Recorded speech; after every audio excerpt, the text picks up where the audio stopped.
polarize. Hindi, ano ko. Baka kasi maiwan.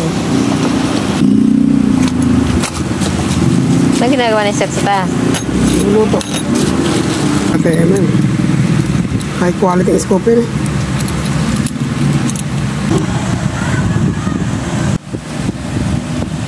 Ayun, yung ano na yan. Ganda na scope na rin.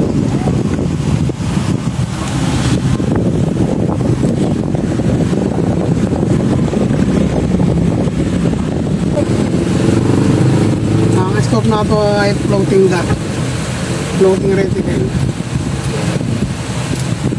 Pagka floating reticle boss, maganda klase scope yun. Set lang natin sa number 7. Set natin sa 20 meter. Ay, ilapin ko mo.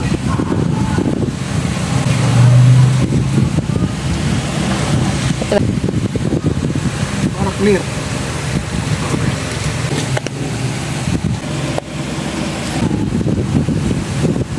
Kasi ano natin ito mamaya. Boss, pagka gagamitin mo na ito sa field, bago ka babaril, ikakasa mo. Pag hindi ka, pag yung babarilin mo, hindi mo mababaril, tatanggalin mo sa kasa pagbaba ng baril. Iwas accident ito, tawag dito safety. Ngayon, pag babaril ka uli, doon ka palang kakasa. Ngayon, kung ang target mo tambay-tambay lang, palutang na siya, at dalag o tilapia na aangat o hindi, panatiliin mo nakakasa to, pero lagi nakatungo sa ibaba. Ngayon, pag babarilin mo na, ayun, puto ka. Pag hindi babarilin, baba uli. Ngayon, pag aalis ka ng location, tatanggalin mo sa lakasa.